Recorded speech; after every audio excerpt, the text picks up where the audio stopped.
Hey guys, 99.99999% of you are not currently subscribed. So if you would subscribe to the channel, I'd appreciate it a lot. Enjoy the video. Hey guys, today we're going to be going over all of the tank support items in the game, and we'll be covering especially people have been asking about Zeke's. And so we're going to be going through some of these items in a little bit greater detail and talking about why some of these items are viable and some of them aren't. So when we're looking at items in League, there's many different ways that you can kind of tell whether an item's good or bad. One thing that you can do is kind of feel out how good the item is for you in game. And another way is to look at, win rate statistics and stuff like that. And another way is to just kind of do an analysis of the item on paper and see how the item would stack up versus what other items are providing and see if the benefit seems to make sense. And there's kind of issues with all of these, right? So you kind of have to use a combination of them to get a good idea. The problem with just feeling it out in game, of course, is that what might feel good to you might not necessarily be the best thing. So for example, movement speed might feel really good because you get to move around more and that feels nice, or having a lot of ability haste and getting to spam your abilities might feel nicer to you, but it doesn't mean that that's actually the best way to build the champion or that those stats are the best things for you. When you look at win rates on items, that can be quite confusing as well, even though you might think that that's, kind of the be-all, end-all. In fact, a lot of people just go to websites and look at the win rates. But the problem with looking at the win rates is that some items are built first, some items are built second, some items are often not built until third, fourth, or fifth. And when you look at win rates of items like that, the item that's built first every game is going to have a much lower win rate, because if you're ahead, you have more gold, you're less likely to only be sitting on that first item. So when you look at the win rate of like an item like Locket, Locket has quite a low win rate, but the reason for that is because everyone builds Locket for the most part. It's a very common first item on tank supports because it gives you health and armor and magic resist, and it's one of the very few items in the game that does that. So let's swing over here and take a look. So this is from my Braum guide.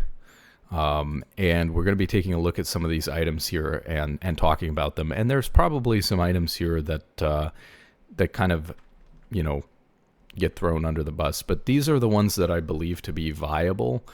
So some of them I'm not going to cover in great detail, but these are the ones that I believe to be viable. And notable exceptions to this list would be Zeke's and Trailblazer are missing. And now when we think about tank support items, there's really only Locket, Knight's Vow, Zeke's, and Trailblazer. The other items are really considered like regular tank items, or they're considered enchanter items. So for example, you have Redemption, and an item like Redemption, and also Mikaels, right, is worth mentioning, because they have healing and shielding power built into them, and they only give you health, they don't give armor or magic resist, they're not quite tank support items, right? And they're also healing items, and so they fit better with enchanters, but it doesn't mean that you can't build them on a tank support. And so when we think about traditional tank support items, what Riot intended to put in the game as tank support items, we really only have Locket, Knight's Vow, Zeke's, and Trailblazer, the new one. And you'll notice that Zeke's and Trailblazer are not on here. And so part of the focus of this is going to be explaining, why do I think these ones are the ones that are viable and what happened to Zeke's and Trailblazer. I'll say that, as a Braum player, a lot of this is coming from the perspective of a Braum player. So take that with a grain of salt. There are some champions that use Zeke's that could probably get away with using Zeke's and use it well enough that that it's still okay on them. Like the most obvious example of a champion that uses Zeke's really well would be a champion like Rookern.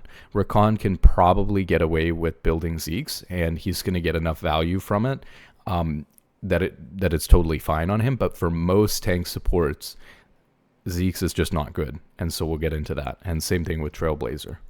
So essentially what it comes down to is when we look at the on paper comparison, we'll go through that first, and we can start here these are the situational items that I believe to be viable. Obviously, this is just my Braum item set, so some of these things, you know, we can kind of ignore. So like Solstice Slay, we can ignore. It's going to depend on what support champion you're playing.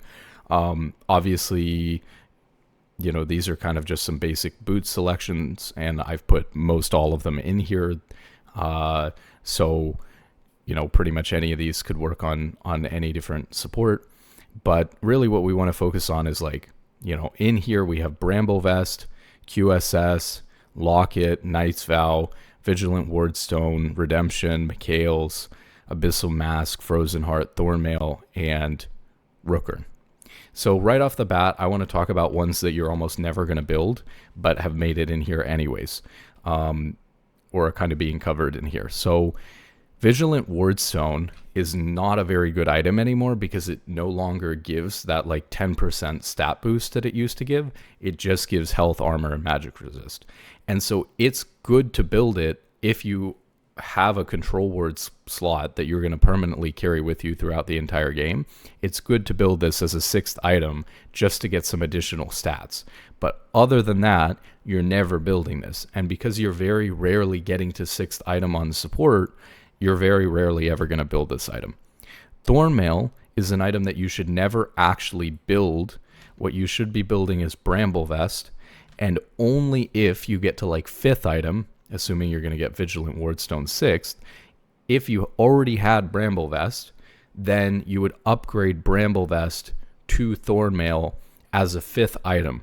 So basically what I'm saying by that is, because you get the exact same passive on the anti-heal, which is the main reason why you build Bramble, from a significantly cheaper item, your Thorns damage does go up a little bit, but even for a champion like Braum, it's just not great to sink an extra 1900 gold into an item when you could be, you know, 80-90% of your way to completing your next item, right? 1900 gold towards, you know, Locket or something like that, if you've picked up Bramble, is like your 300 gold off the item. So there's just no way that it's worth it to throw 1900 gold just at some tank stats and a little bit of extra thorn damage on Thornmail, because when you're playing a tank support, there's not really a tank support, unless you're playing maybe like a Rammus support. It's not really a tank support that's able to utilize the Thorns damage so well that you're building Thornmail for the Thorns damage. You're building Thornmail for the anti-heal. So sit on Bramble, and then I do believe the stats that you get are better on Thornmail, in my opinion, when you're going to upgrade it, than on Vigilant Wardstone. So I would finish, especially because, right, Vigilant Wardstone's not giving you, like we said, any sort of extra stuff, whereas the tank stats that you get from Thornmail is coming with a little bit of extra Thorns damage. So Thornmail would be good as a 5th item, then Vigilant Wardstone 6. So we get that out of the way. And then there's 2 more items on here that I would very rarely ever build, but have the potential to provide value like these other items. And that's QSS and Mikaels. So QSS is actually a viable item on almost any champion in the game because it's so cheap. And it's going to give you magic resist. It's just a straight up tank item, and it's going to allow you to negate a CC.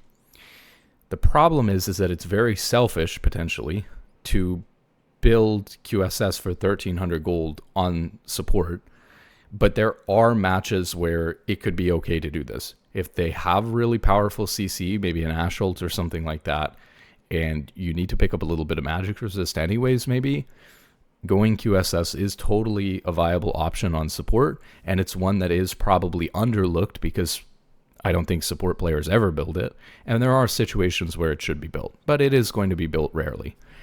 Similar thing with Mikaels. It's very hard because Mikaels is the same cost as these other support items to justify the value of Mikaels.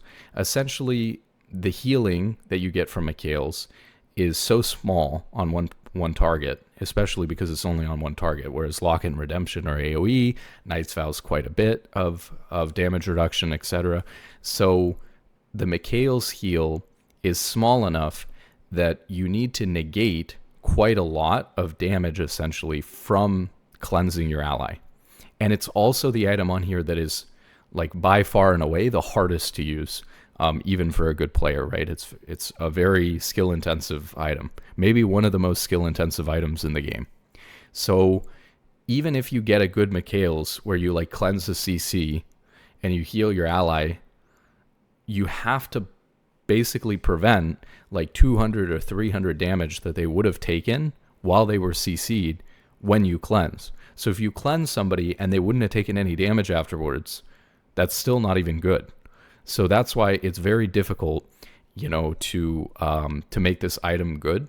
But again, there are situations where it can be good, even for a tank support. Although again, it's got healing and shielding power in it, and not as many tank stats. There are also certain tank support champions that do have healing and shielding built into their kit, that benefit from the healing and shielding power. Not a ton, but we can think of examples like Nautilus W. Having that shield be bigger is not a terrible thing.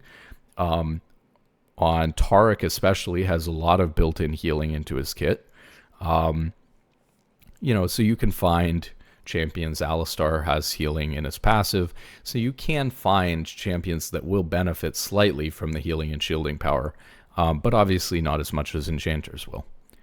But that doesn't mean that these items aren't viable. So then really what we're left with is, yes, these, Vigilant, Wardstone, and Thornmail are essentially upgrades. We have a couple of items here that are really niche that we're probably not going to build very often, like QSS and Mikaels, but they're there and they can compete with these other items in the right situation.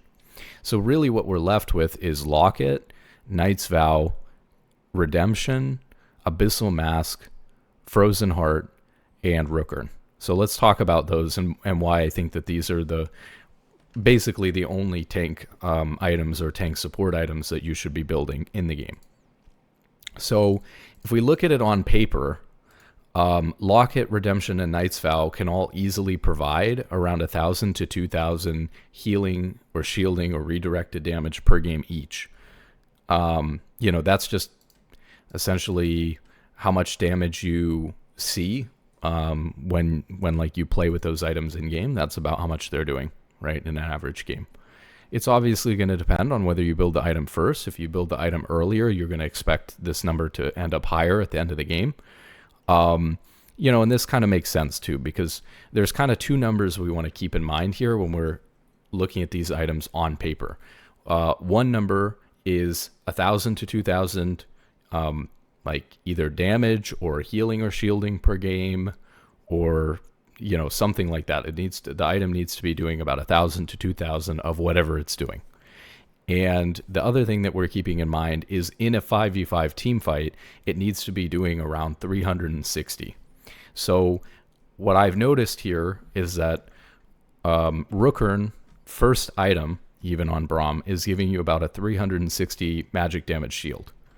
And so if you're in a fight where you take 360 magic damage, which you will most team fights, I would say, or especially if you're ever in a situation where you're going to die, they're probably going to have to eat through that. Unless, they're all AD or something like that, but then you wouldn't be building the item, obviously. Rookern's giving you 360 in a fight. Locket and Redemption, when you get a decent Locket and Redemption off, are also probably giving you around 360 healing or shielding a fight, unless you completely botch them. And like I said, Mikaels can rise to that level. It maybe is giving you like 120 healing, and then you have to mitigate like 200 plus damage that your ally would have taken, had they been CC'd during that time. And in some cases, right, if they would have taken like lethal damage while they were CC'd, but then you got them out, even if it didn't end up, equating to 200, right? Obviously, that's situationally very good. So we've got Rookern there. So Locket, Redemption, Rookern are kind of all on the same page. Same thing with Knight's Vow. So they're all pretty similar in what they're providing in a team fight, around 360 damage blocked or whatever, or healed. And they're all providing about 1,000 to 2,000 plus per game. So then it gets a little bit harder because we have to think about how Abyssal Mask works and how Frozen Heart work and how they play into this. So Abyssal Mask and Frozen Heart give these aura effects. And that means that in a circle around you, with Abyssal Mask, you're reducing the enemy team's magic resist. So this is quite complicated to figure out, but what I've gone through is I've done some math, and roughly speaking, if your team is doing 60% magic damage, so 60% of the damage your team is doing to them is magic damage. This usually means that you have like double AP champions, for example, or like, so 2 or more, like primarily AP damage dealing champions. So like if you had an AP top and mid, or like an AP mid and jungle, or more than that, Abyssal Mask is really good because at 60+%, you're probably increasing your team's damage to the other team by more than 360 per fight, and you're probably getting, in this 1,000 to 2,000 plus range with the item over the course of a game. So Abyssal Mask can definitely hold up against these other items here. It's just that the effect that it's having is a little bit unusual. So I would say the condition for building this is if your team is 60+% magic damage. For Frozen Heart, again, a little bit complicated. It's going to reduce the attack speed of the enemy team. So Frozen Heart is really good in a situation where they have multiple attack speed champions. But mathematically, where it really starts to compete with these items is if they have like 1.7 attack speed champions, and those champions are dealing like 2,000 damage per fight to your team, then Frozen Heart becomes parallel to these other items.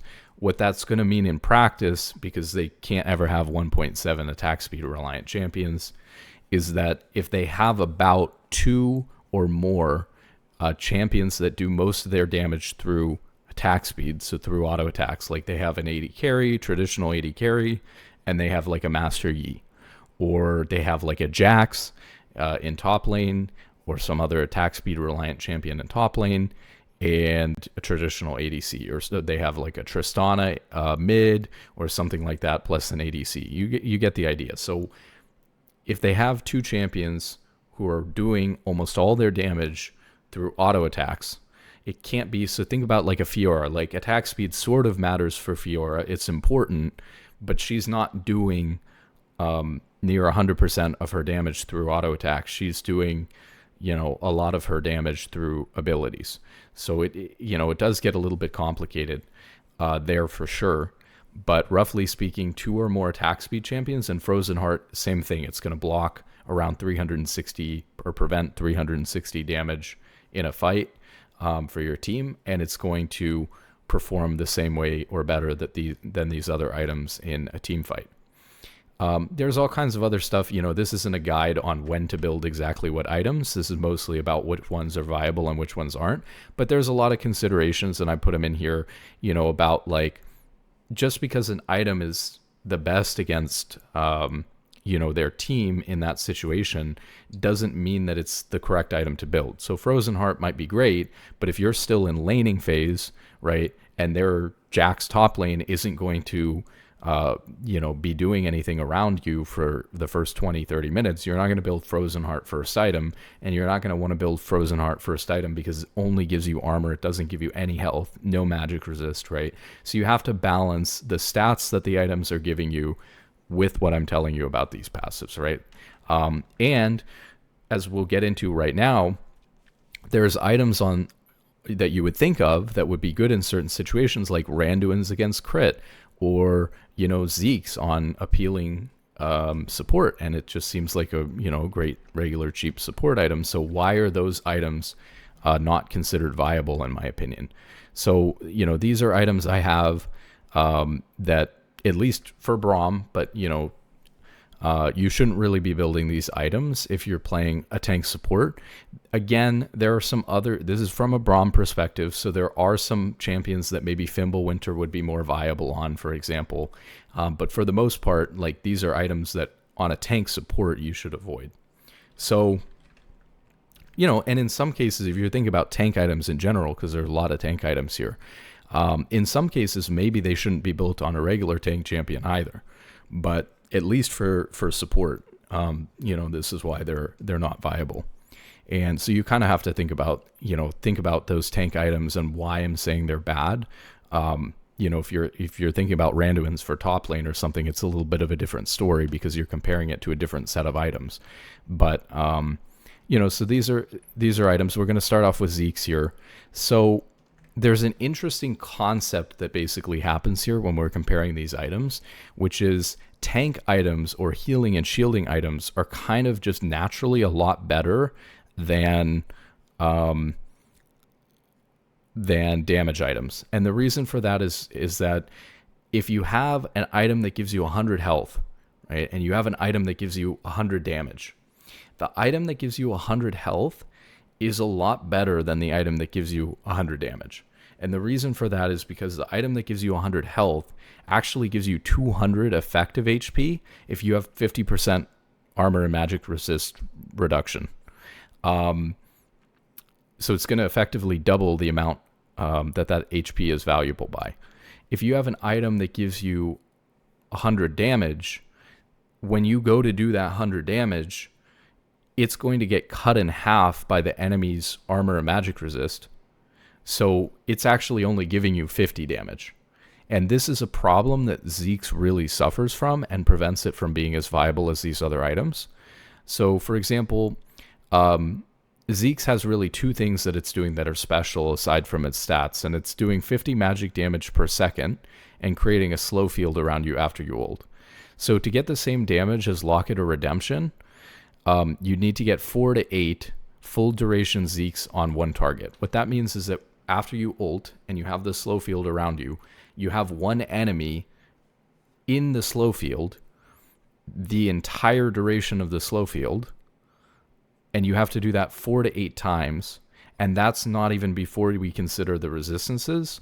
Once we consider how much damage it's actually doing, which is only 25, you'd have to keep one person in the Zeke's thing 8 to 16 times per game.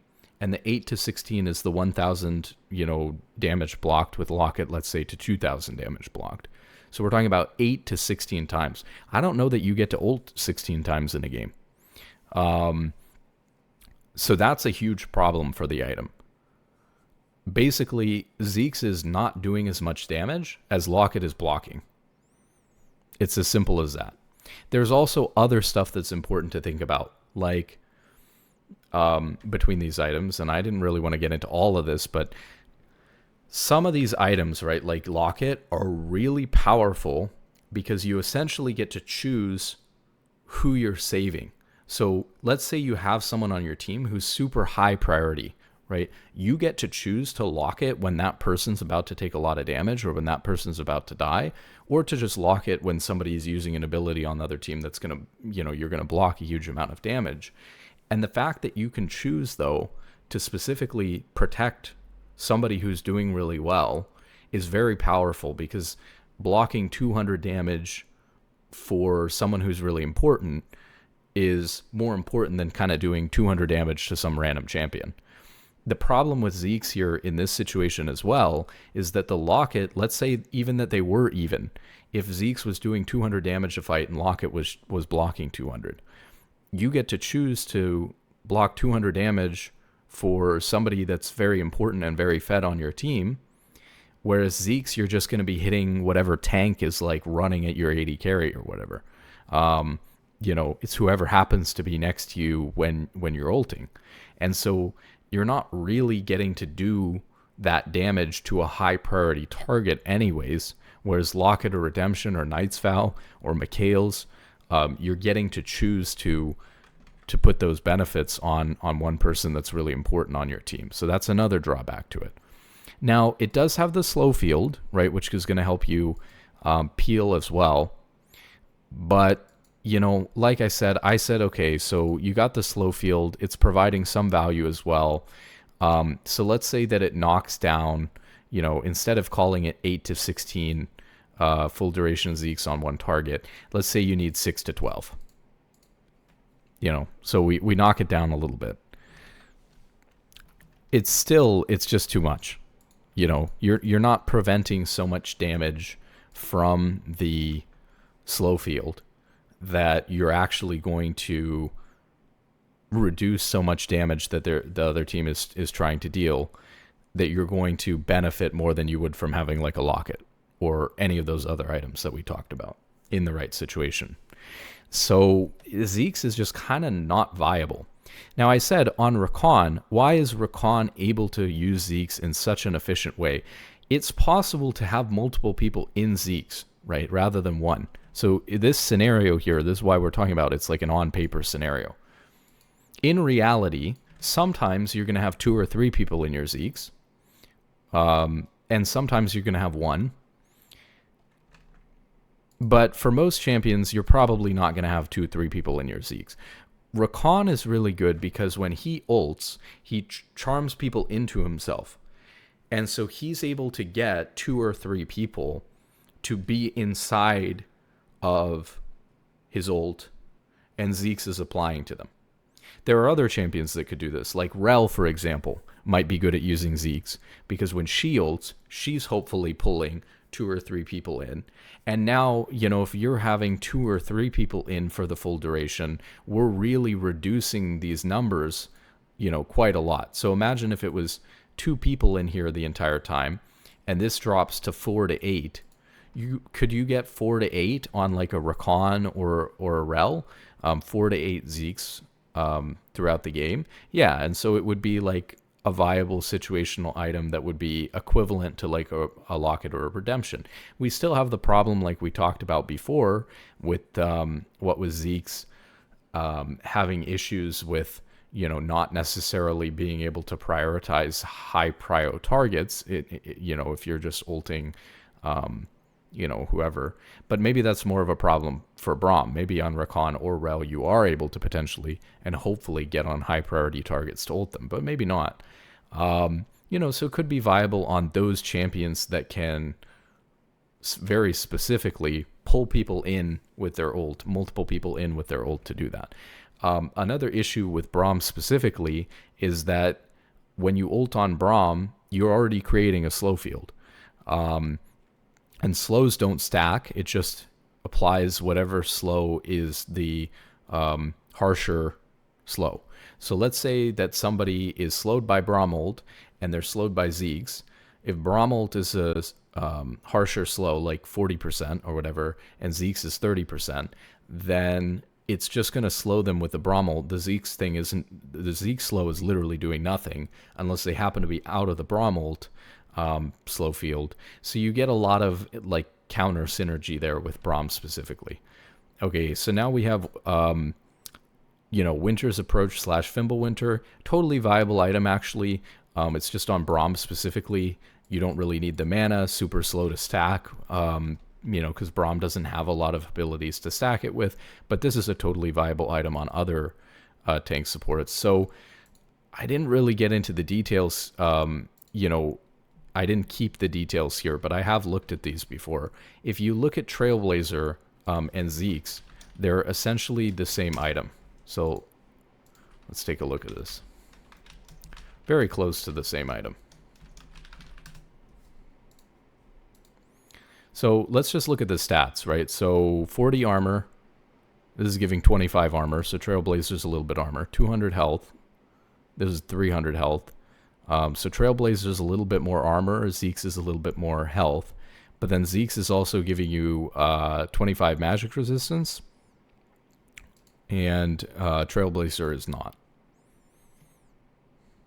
And then 10 ability haste, no ability haste here, and then you get 5% movement speed. But whatever, it's not a huge deal. You know, like I said, the more important thing is the passive and the active. The stats are going to slightly change when you would build it, but we're not really getting into that, right? Obviously, you have to make a determination on whether you need armor or, you know, more armor or more magic resist, and whether that's worth exchanging the passive on an item for another one. So when we look, again, we can see that we're doing 12.5 magic damage every 0.25 seconds. This is where we get the 50 number from, because if you multiply 12.5 times 4, you're going to get 50 per second to nearby enemies, and you're slowing them by 30%. So 45-second cooldown starts when you cast your ultimate. So Trailblazer While moving, you generate 7 stacks of momentum every 0.25 seconds, granting up to 20 bonus movement speed at 100 stacks. After 3.75 seconds of moving, at maximum stacks, you leave behind a path that grants 15% of your bonus movement speed to allied champions within the range. Basic attacks consume all stacks. If you're melee and at maximum stacks, your next basic attack slows the target by 50% for 1 second. So essentially what Trailblazer's doing is, which is different than Zeke's, is it's a movement speed item that's giving you a lot of extra movement speed to potentially roam with. The problem is that when we look at like what we're actually getting here, where does it say the amount of the basic attack? Oh, it just slows. It doesn't do any extra damage.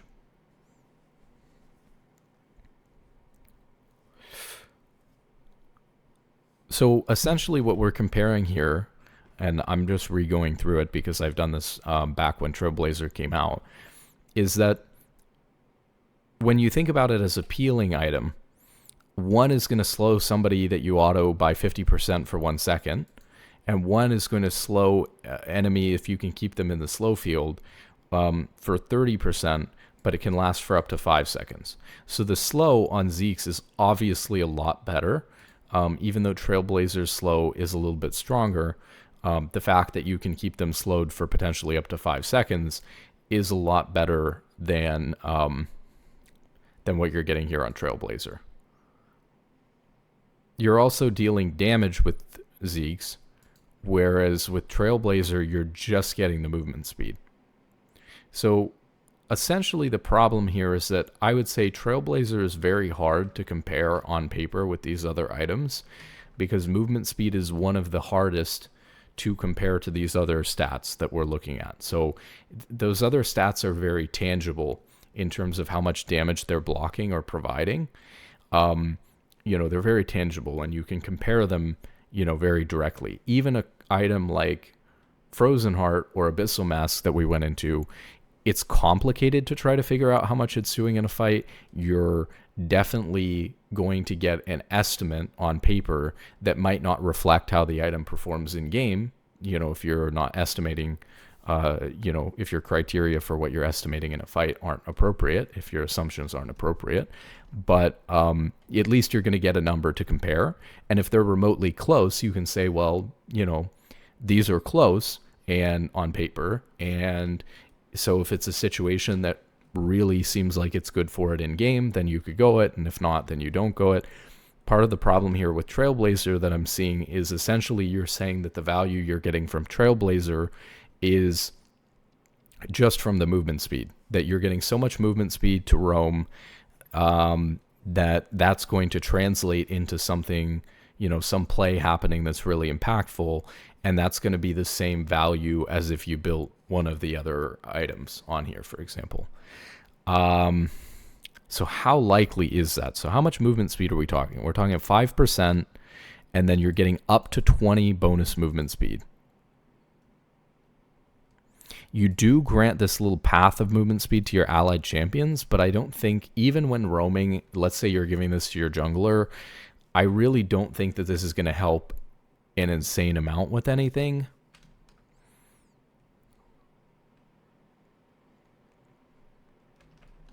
Yeah, I still I'm of the opinion that this item is pretty hard to make work, because essentially from 20 movement speed, let's say that you have 400 movement speed from other sources and you're getting that 5%. 5% on 100 would be 5, so maybe you're gaining 20 plus 20. So maybe you're gaining like 40 movement speed, right? If you've got about 400.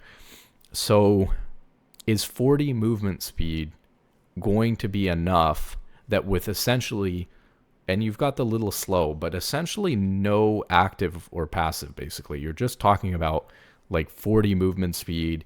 You get a 50% slow for 1 second when you hit somebody, and your allies get that 15% movement speed behind you. Is that going to translate to like 360 damage a fight like we were talking about? Is that going to translate to getting as many kills per game or as many saves, like saving somebody's life per game as you would with like a Locket or a Redemption? I mean, I just don't think there's just no way, right? Like, maybe if you're really, really, really trying to perma roam and you build Trailblazer first item on a champion that excels at roaming, maybe you can get enough value out of this item early on that it snowballs your team so hard that it doesn't matter that in team fights it's obviously much weaker than those other items. But aside from a champion or a player who's trying to do something like that, especially if you were picking this item up later, it's just not good, because the effect that you get, 40 movement speed, to me is not going to be anywhere near as good as 40 movement speed. It's just not going to be anywhere near as good as getting the active on Locket or Redemption. It's just not going to result in as many kills or saves. And so for me, I just feel like Trailblazer doesn't come close to providing that much value. Like I said, maybe if you're playing like a Leona or a Blitzcrank well, Pike is going to go AD item, so he's not going to build this. But if you're playing a champion like that and you're intending to perma roam from the start of the game, and you build it first item with some fast boots or whatever, maybe you can get enough value out of this by getting 2, 3, 4 kills off of it early enough to snowball your team, because 3 or 4 kills early on that maybe you would have not quite been able to get to or whatever. Honestly, even then, do you really think that 40 movement speed is going to be the difference? Like, it's not even that you just pick up 3 kills or 4 kills with the item. It's that you pick up 3 or 4 kills roaming that you wouldn't have if you had built a different item. That's just not going to happen, is the problem for this item. So I don't really know why I said it's just a worse version of Zeke's, unless some stuff has changed about it and Zeke since it first came out. I think they did change Zeke's to give it the magic resist, so that makes it a little bit different. But I don't think you should compare them as peeling items. I think that Zeke's is a peeling item, and I think the Trailblazer is a roaming item. Don't think that Trailblazer is like helping people to follow up on you in a fight either. It's not. I mean, so think about it on a champion like Rookern then, I guess. So there are some support champions that just like really like movement speed. So like take Rookern, for example. Is he going to be able to do more with his ult if he's much faster because of an item like this? Maybe. Even then, I don't think so.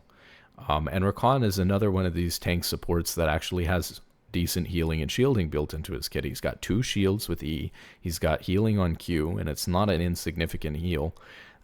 So he's another champion that actually really benefits from like a Redemption, which is just a super strong item. So I don't really like Trailblazer. I don't like Zeke's. That's just the way that it is. So Anathema's chains, we've got some math here. In a best case scenario, let's say you put Anathemas on a fed champion that's doing 40% of the enemy team's damage.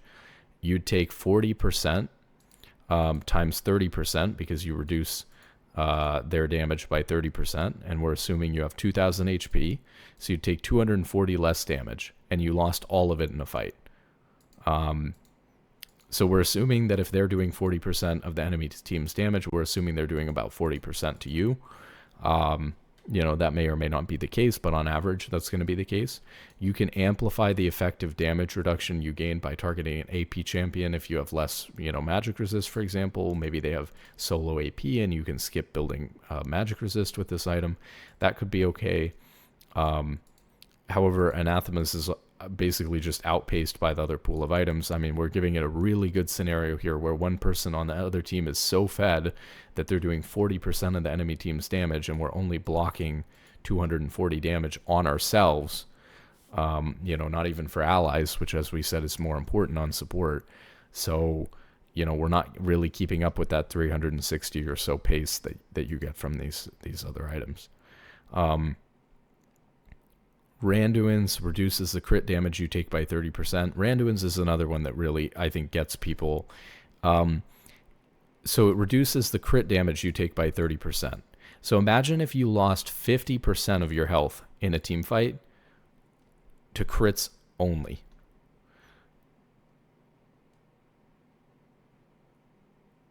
%. Let me see if this math is right. Does this work? We're just going to double check this one. Just fact check this one real quick.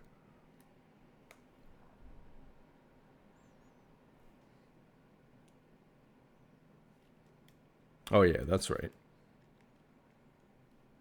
So essentially, the way to think about this, because I didn't write out all the math here, is let's say you have 2,000 HP.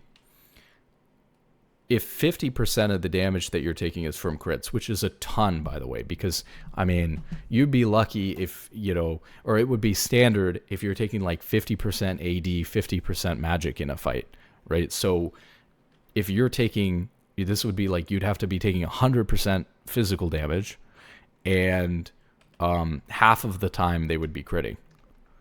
You know, so this is, I mean, this is a really good scenario for the item.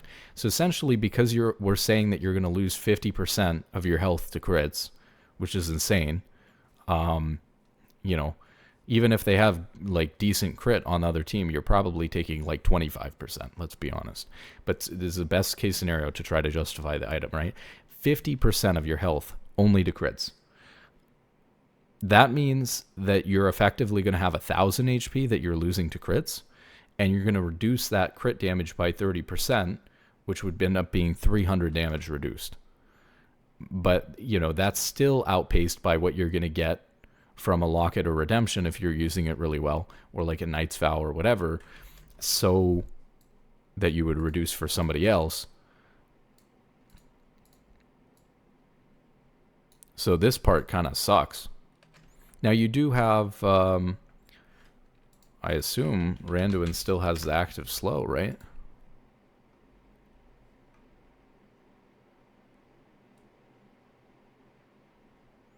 Yeah, you do have the active slow, you know, as well. So this might make up for some of it. And it's a significant slow. It's 70% for 2 seconds.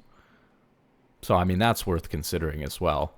I mean, I would say that that's enough that, like, if you are taking 50% of your damage from crits, it could definitely be viable with these other items, you know, with how good the slow is.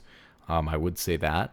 But you're never taking, you know, this is such a good scenario for the item. You're never taking 50% of your health bar from crits alone.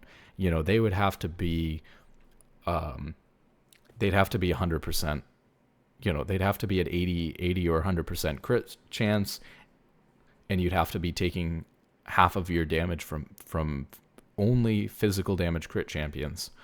I mean, it's really hard to get the same value, as you can see. Deadman's Plate, you know, it's a similar thing. Like, Deadman's Plate is going to be another item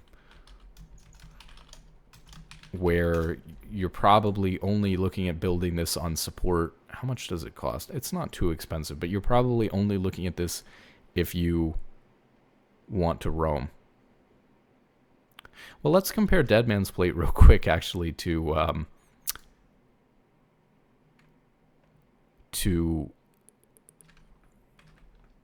Trailblazer, because they're actually the most similar items. Where'd the other one go? Oh.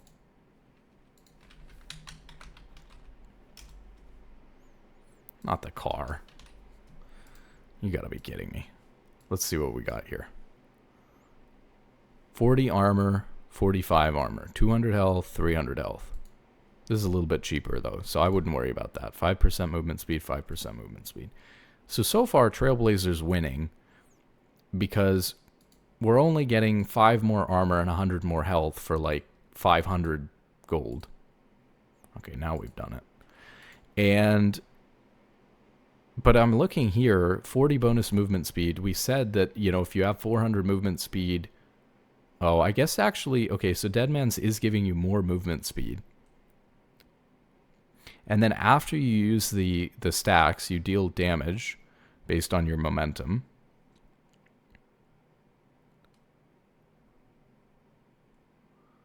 plus based on base AD as well. Bonus physical damage on hit. And then you gain 25% slow resistance. They're pretty similar, all things considered. I mean, you're not getting the slow anymore on Deadman's. You're getting this slow resistance. You're doing a little bit of damage here, but the fact that it's based on base AD is not great for supports, obviously, because you're not really going to have a lot of AD on those champions we were talking about. So you're not doing a whole lot of damage with this. You're just getting a little bit more movement speed with Deadman's Plate than you would with Trailblazer, and it's a little bit more expensive. They're really about the same, right? So the question is, if you're building Deadman's Plate on support, like, how are you going to get 2 or 3, because this is what you're doing with Locket and Redemption, hopefully, in a game, or with Knight's Vow, is you're saving somebody 2 or 3 times a game. And you're getting that 1,000 to 2,000 healing or shielding. How are you going to get that out of a Deadman's Plate or a Trailblazer, something equivalent to that? You'd have to use the movement speed to get 2 or 3 kills that you wouldn't get otherwise, just based off of this little, 40, 50 movement speed. I just don't see it happening. And most of the time, even if you are building this item thinking that you're getting kills from it, you probably get them either way. A lot of the time when you're roaming, it's a patience game. You're waiting in a bush for the right opportunity to go in anyways. It's not like the little bit of movement speed makes a difference, because you would have just gotten there 2, 3, 4 seconds later, sat in the bush the same as you would have otherwise, and then moved in. And yeah, you're a little bit slower, but it's not really gonna change much. It's not gonna have that translational value into the game.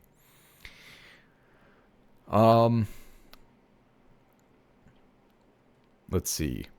I mean, this is another one that's worth mentioning. I don't really think people are trying to build. Wit's End is more of one that, like, maybe some people, I mean, this is not even a tank item, but some people might consider this on Braum, because it is an item that gives Braum, in theory, stats that he wants. So this is more of a thing for considering on Braum.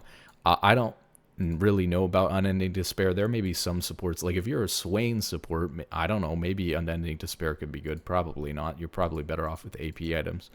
There could be some supports, maybe, I'm trying to think of some, but like a healing tank that might benefit from Unending Despair. It's possible it's viable on some. I haven't really looked into it. Obviously, it doesn't make a lot of sense on Braum. Force of Nature, I think, is worth mentioning. For a magic resist tank item, Kaenic Rookern is just much stronger, and you don't benefit that much from the movement speed. Similar to what we've been talking to with these other items. Another good items to mention would be, let's see what we got here, like items like Hollow Radiance or Sunfire Cape that people sometimes build on support. It's kind of got the same issue that Zeke's has, where essentially you're dealing less damage than you think that you are, because of resistances. And the math on this one with Hollow Radiance is that we have it here as a third item pickup, and it does more damage the more health you have. So obviously, like, Braum picking up as a third item is a pretty good scenario for the item, and it's about 13.75 damage per second, which means that it's better than Rookern if you're able to apply the burn for one target for 26 seconds of fight, or you could think about that as 2 targets that you're burning during a fight for 13 seconds each. And I just think that, like, on Braum, it's unlikely to be the case. Now, if you're playing another support champion, like if you're playing a Mumu, or if you're playing Rel, or if you're playing Rakan, if you're playing a champion that is really in there in the fight, maybe you could be close enough to be burning 2 targets for 13 seconds, but that would still be pretty difficult. 13 seconds to be right on top of the enemy is a long time for a tank support in a team fight, so that's, it's not great. And Sunfire, I believe, I actually forget, so let's look it up. One of them between Sunfire and Hollow Radiance does more burn damage than the other. Let's see here. This does 10 plus 1.75 bonus health magic damage. and Sunfire does 15 plus 1.75. So Sunfire actually does more damage. So this would be, I mean, I don't know the exact math, but instead of one target for 26 seconds or two targets for 13 seconds, it could be the case that this is like two targets for 10 seconds or two targets for 9 seconds or something like that. And you could definitely see that as being potentially viable, you know, on certain tank supports that are really on top of the enemy team for a long time. But I guess you just have to be asking yourself, are you actually going to be close to two people consistently, you know, for 9, 8, 9, 10 seconds a fight with Sunfire, or 13 seconds with Hollow Radiance, and that's just to get it to a point where it's like potentially performing the same as these other ones. And that would be your average scenario. You'd have to be doing that on average per fight next to two people for 9 seconds. You know, so it's close, but you're probably better off, like if you picked the item out of this list, right, that is best in that situation, you're probably going to perform a lot better than if you picked, you know, like Sunfire or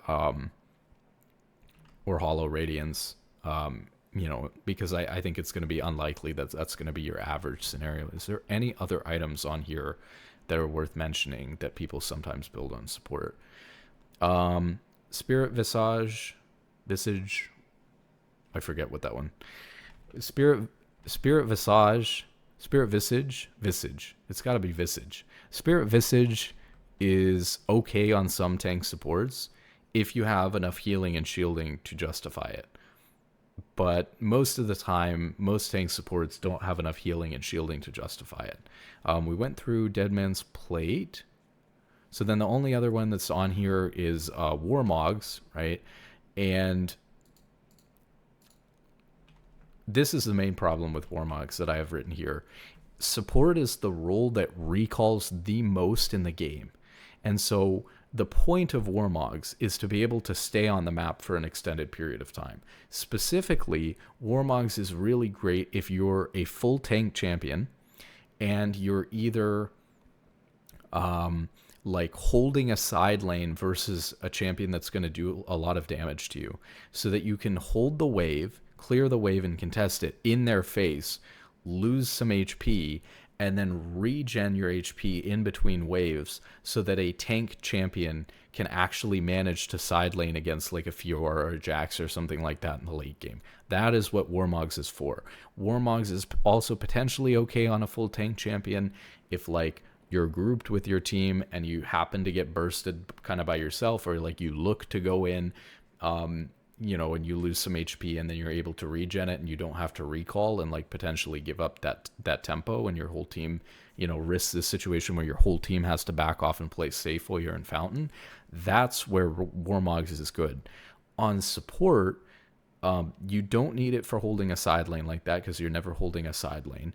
And you're recalling so much anyways that if you're losing HP on support, recalling is just going to be fine. So you're recalling for wards constantly in the late game. So what I worry about with Warmogs on support is that it's actually going to bait you into playing worse and not taking recalls when you need to refresh your wards. And so you're not moving your wards around, or your wards even expire because you're just able to stay on the map with Warmogs. And that's not good. Or you have Warmogs, right? And you're not getting value from the item because you're backing anyways to heal instead of using the Warmogs passive. So Warmogs is just not great on support. It's also very expensive. Most expensive, you know, item on this list. So 3,100 is quite the hefty price to pay on support. So I hope that clears up some of the item choices that you have for tank supports. Obviously there's a lot that goes into this, and you know, when you're going to build each one and stuff like that, but this is a pool of items that I think are viable, and this is a pool of items that I think aren't viable. And like I said, there are going to be, you know, because we're talking about not just Braum here, this is specifically for Braum, which ones are viable and not viable. But as I mentioned, you know, for the most part, even though they're specifically designed as tank support items, very few times, very few champions that I see Trailblazer ever being viable on. There are a handful of champions like Rookern that Zeke's is viable on, but for the most part, it's just not. you know, I could see Hollow Radiance or Sunfire on some tank support champions if you wanted to play a certain way in team fights and just, you know, dive in there and you were confident you were going to be on top of multiple people for 9-10 seconds. But otherwise, Hollow Radiance or Sunfire is no good. Warmogs should be a never. Deadman's Plate should be a never. Just like Trailblazer, probably just a never. Maybe Deadman's Plate or Trailblazer if you're really trying to roam heavily, but I don't see it. Randuins, you know, I think if you consider the value of the active on Randuins, it could be okay, but they'd really have to be doing, because this was a really good scenario we assumed for Randuins, they'd have to be doing quite a hefty amount of crit damage. I think the problem is that people are going to build an item like Randuins if they see 2 crit champions on the other team or more. And I don't think that that's the case. I think they might have to have 3 crit champions for you to build Randuins, in which case it's so niche. Like, maybe once in a while it comes up as a situation, but yeah, very rare, because I think, you know, and I wrote a whole paragraph about this in the guide here, that people are really lazy with itemization. And for some people, that looks like building the exact same items every game over and over again. And for others, it's assuming an item is better than another item because the item's supposed to be good in that scenario. But that's not necessarily the case. Don't get baited into doing things just because they sound like the right thing to do. The reality is that some items simply provide so much raw value that they're better than other items, even if they're designed to be good in certain spots. Mostly because Riot doesn't know how to balance items. So, you know, just because Randuin's looks like it's good because they have, you know, a lot of, like, 2 crit champions, for example, doesn't mean Randuin's is even good in that spot. It may be the case that they would have to be, you know, they'd have to be, like I said, 50% crit damage, which would really be, like, a lot. And they'd have to be in that scenario critting you every single time. So when I say 50% crit damage, I don't mean like 50% of their team's damage is coming from crit users. It'd be like 50% of their damage is crits. So it'd be like if they had 2 crit users who are at 80 or 100% crit, or 3 crit users who were lower, you know, into their build. So maybe as a very late game item, Randuins could be good as like a 4th or a 5th or a 6th item versus 2 crit champions. Otherwise, you probably be looking at Randuin's 3 crit champions only, which is super, super rare, you know, to try to be building it early at all. So, you know, that's my opinion on Randuins. Fimblewinter, like we said, maybe there's some random support champions that works on, but usually pretty hard to stack for tank supports, and the value's a little bit iffy from the shielding. And it's a very selfish item as well. And you usually don't ever need that much mana on tank support, like almost any tank support champion.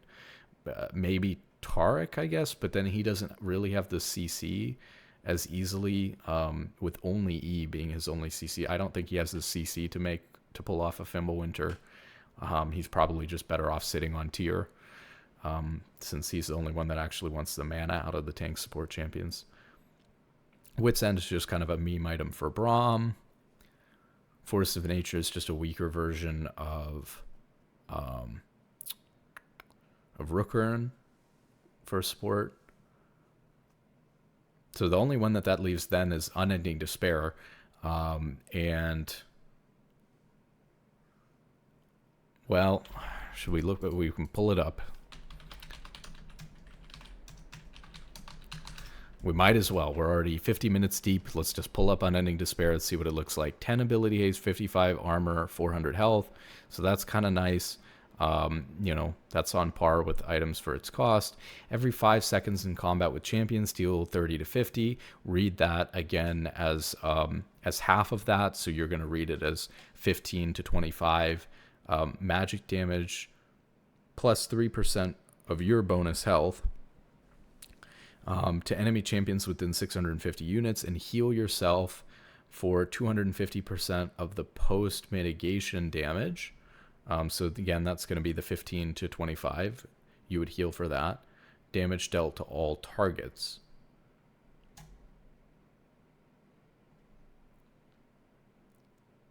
So at 15 to 20...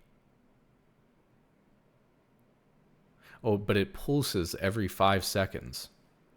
So it doesn't do this per second. It's every 5 seconds it deals 15 to 25, which is nothing. I mean, that's less damage than Zeke's. Zeke's was 25 per second. Now, even if you have a ton of bonus health, I mean, this is going to be a crazy scenario. I recognize that this is bonus health. So remember, with bonus health, you're probably only going to have, especially on a support champion, you're probably only going to have like 1,000, and that's even if you're like 2-3 items in, right? Because, I mean, you can see here, right, like this item's giving you 400 health. A lot of tank support items are giving you 200, 300 health. Maybe if you're building a real tank item, it's going to give you 400, you know, so you need like 2 or 3 of those to get to 1,000 even. So, okay, at 1,000, we're only doing 3% on this one. So that's 30. So, you know, at like 30 damage from the bonus health, and that's, again, if you're building this item like second, third, or beyond. Plus, we'll give it its best, which is, let's say you're level 18. It's also based on level, which ain't great for support. Let's say that you're at 25. We're doing 55 magic damage at 55 magic damage, huh? Okay, well, let's take a more average thing. Is it going to show us here? So at level 9, we're doing about 40, 39.41. So we're taking 40, and then we have 30 from the bonus health. So we're doing 70 magic damage. Is this item good? Wait a second. We're doing 70 magic damage. Hold on. We're doing 70 magic damage every 5 seconds. So let's say that we get this off like 2 or 3 times, you know, in a fight. In 15 seconds, you'd get it off. You know, so if you get it off 2 times, if you hit one person, right? If you hit one person once, or if you hit one person 2 times, you get 140. If you hit one person 3 times, you do 210 damage. But then you heal yourself for 250% of that damage. And we're already talking about post-mitigation here. So times 2.5. So if you hit one person twice over a 10-second team fight, you deal 140 damage to them. And you heal yourself for 350. Is that good? Because that's more than those other items that we talked about. 210. This would be if you hit one person with each pulse, and you get 3 pulses off in a 15-second fight. You deal 210 magic damage, and you'd heal for 525. Now, potentially you're going to be full HP, but if you're running in like a madman to try to get this off on somebody, try to get it to hit somebody, that is quite nice. And that's if you hit one person. It's totally possible for you to hit like, you know, 2-3 people, especially if you're playing a tank support that's really in there, like a Leona and Alistar, a Rakan, a lot of engaged supports, frankly, but maybe not as good on Braum. But even on Braum, if you're, you know, hitting somebody that you're peeling and you're healing yourself and you're damaging them for this much, it's not bad. I mean, so again, over a 15-second team fight, if you hit one person with each proc of this, we're talking about 525 potential healing for yourself if you're not full HP, and 210 magic damage, which is a 735 value, which is like double what you'd get like out of a Locket or a Redemption. And that's if you hit one person. I mean, you could hit 2 people with every proc. If you hit 2 people, you're doubling that, so you're doing 420 damage post-mitigation and 1,000 healing for yourself in a fight. In one fight, you get 1,000 healing if you hit 2 people 3 times. Okay, we're going to cut the video feed there, and I will be back next time with a video on Unending Despair. Okay? GG, good luck in solo queue. If you made it to the end and learned that Unending Despair is broken, I appreciate it. You should subscribe. Thumbs up. Okay, GG, good luck.